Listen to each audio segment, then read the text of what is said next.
Una de las grandes incógnitas de este año girará sobre el estado de salud de Fidel Castro.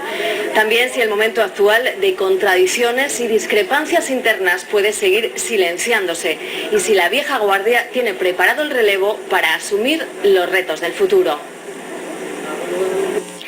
Vicente, te voy a pedir que nos ayudes a despejar esas incógnitas o al menos nos des tu opinión sobre las mismas. Empecemos. La considero como un secreto de Estado, es decir, todos son rumores. Cuando yo estaba allí, la noche en que se leyó la proclama al pueblo de Cuba para anunciar la enfermedad de Castro, parecía que había muerto. Realmente aquello había una situación de intranquilidad, de inseguridad. Aparentemente no pasaba nada en la calle, aparentemente todo estaba igual, pero la procesión iba por dentro, ¿no? Entonces yo creo que Castro ha pasado por 3 momentos graves, él mismo lo dijo también en una de sus reflexiones, ha estado al borde de la muerte, pero parece que está ya recuperado dentro de las dolencias que tenía, que eran unos sangramientos dentro del hígado, por los intestinos, por ahí, ¿no? Entonces está, digamos, estable hasta el punto de que no puede salir a la luz pública, pero está todavía con el mando a distancia en la mano, es decir, está impidiendo que Raúl lleve adelante los cambios que prometió cuando fue presidente en funciones. Hay una paradoja, y es que cuando Raúl todavía no era presidente constitucional, por decirlo de alguna manera, nombrado por la Asamblea Nacional del Poder Popular, prometió una serie de reformas que después se las ha ido comiendo una tras otra, porque Fidel Castro sigue manteniendo todavía la vara con la que se mide la revolución. No se puede hacer absolutamente nada. Fidel Castro oficialmente no está al frente del país, pero todavía mantiene un importante punto de poder, que es la Secretaría del Partido Comunista. Él no ha renunciado a la Secretaría del Partido Comunista. Y el Partido Comunista, según la Constitución cubana, es el que tiene que favorecer, adelantar los cambios, la marcha del país. Por lo tanto, Fidel está enfermo, está oculto, pero permanece todavía con el cetro del poder en la mano. ¿Y dónde puede estar el relevo de los dirigentes cubanos? Yo pienso que no va a haber un relevo, es decir, ha habido un intento de relevar a la vieja clase política por parte de lo que en Cuba se llamó la generación probeta.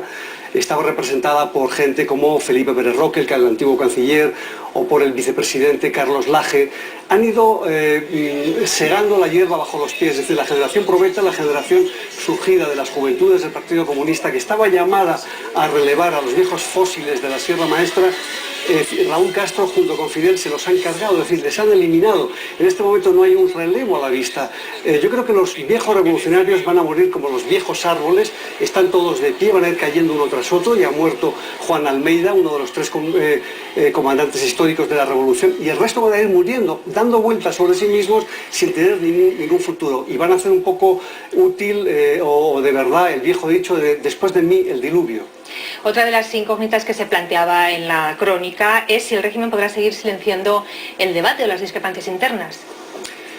Yo creo que no hay debate interno, es decir, han eliminado desde hace años toda posibilidad de debate interno en el seno del gobierno. Hablábamos hace un momento de los de la generación del futuro. Yo creo que el único debate que hay ahora en este momento es el debate en la red. Después de que Castro, una de las reformas, entre comillas, de Raúl Castro, permitió que los cubanos pudieran tener acceso a los hoteles para extranjeros, tienen acceso también a Internet. Los que pueden, porque es muy caro, una hora de Internet les cuesta medio salario mensual. Entonces los que pueden de alguna manera expresarse a través de la red. Ha surgido un movimiento después de Joanny Sánchez, la bloguera que creó el blog Generación Y, que hay como 200 blogs en este momento en la isla, que es donde realmente se está viendo el contraste de pareceres, se está viendo la forma en que critican, la forma en que la gente joven expresa sus ideas sobre lo que quieren que sea el futuro de Cuba. El gobierno se ha dado cuenta del peligro de los blogs, les está cerrando, les está torpedeando, y además lo que ha hecho es crear una serie de blogs artificiales, de blogs del gobierno, para tratar de ocultar los blogs de la disidencia. Los cubanos en el extranjero ven con preocupación la situación económica que atraviesa la isla. Es el caso de Rigoberto y de César. Los dos viven en Madrid y tienen una opinión muy diferente de lo que ocurre en su país. Muy buenas tardes, hermanos y hermanas inmigrantes. Así arranca cada sábado el programa Pasa la Voz en Radio Vallecas. Uno de sus locutores, Rigoberto Cairo, es cubano y llegó a España hace más de 4 años. Su país sigue presente en su corazón y en sus versos. Te busco por las calles y avenidas de Madrid, también entre los árboles, pensando en Martí. Rigoberto culpa principalmente al bloqueo estadounidense de la difícil situación económica de sus compatriotas. La nueva administración Obama le ha defraudado. En algún momento escuché a Hillary Clinton hablando de, bueno, sí, queremos una apertura política hacia La Habana, siempre y cuando La Habana, y eso siempre y cuando es un chantaje político, ¿no? El pueblo cubano es el que debe decidir realmente qué es lo que quiere, ¿no? Además, las demandas de Estados Unidos sobre derechos humanos en la isla no tienen sentido para Rigoberto. Yo pienso que Cuba es uno de los países que más respeta los 30 artículos de la Declaración Universal de los Derechos Humanos que se dictó el 10 de diciembre de 1948. En cualquier caso, dice que no hay que esperar a que Estados Unidos actúe. El pueblo cubano y el gobierno cubano tenemos que hacer, o sea, incluso los cubanos que estamos aquí, un esfuerzo más grande, un esfuerzo mayor, porque Cuba solucione sus problemas económicos, independientemente del embargo y del bloqueo de los Estados Unidos. César también lleva algo más de 4 años en España. Dice que no podía seguir en un país en el que había que afiliarse a un movimiento para poder estudiar. La situación está cada vez peor en su opinión y los cambios de Raúl Castro no le convencen. Circo y circo. ¿A qué le llamamos cambio? A que hoy un nacional pueda ir a un hotel y pagar $200 por una habitación, cuando puede ser que el extranjero alquile esa habitación desde fuera del país y le cueste 100 euros y al nacional le cueste 200, sea cual sea la habitación.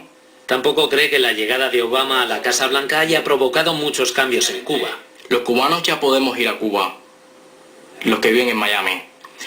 Pueden enviar más remesas, pueden llevar artículos que no se podían.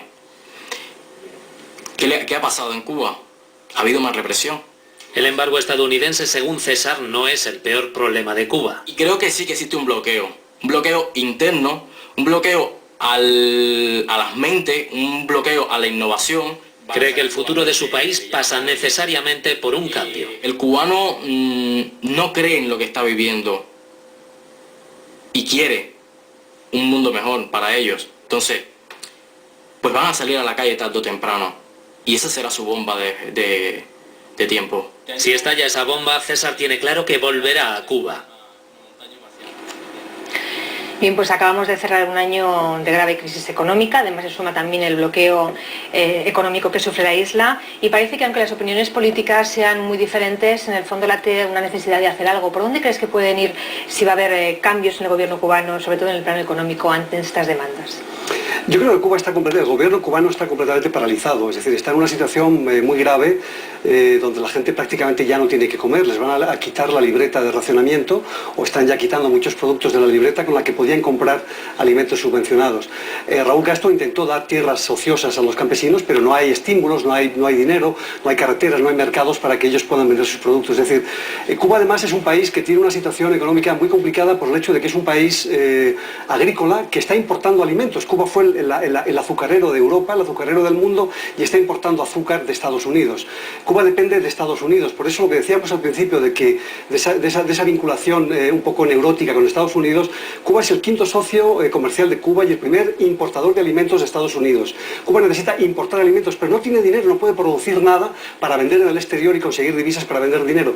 Yo pienso que la situación es bastante complicada, hasta el punto de que yo no descartaría, es una hipótesis que yo me atrevo a formular, de que en algún momento hubiera un golpe de Estado de un militar, de un coronel joven que no haya vivido las experiencias de la Sierra Maestra y que pueda llevar a Cuba hacia una situación de transición, hacia una democracia, sobre todo primero de tipo económico, donde la gente pueda comer, pueda desarrollarse, pueda tener un tipo de confort y después algún tipo de libertades políticas. Yo no descartaría eso porque Raúl Castro está completamente anquilosado, fosilizado, traumatizado por la figura de su hermano y no va a hacer absolutamente nada. Reforma se preguntará ¿para qué? Vicente Botín, periodista, escritor, ex corresponsal de Televisión Española, muchísimas gracias por habernos acompañado esta noche. Gracias a ti, Beatriz.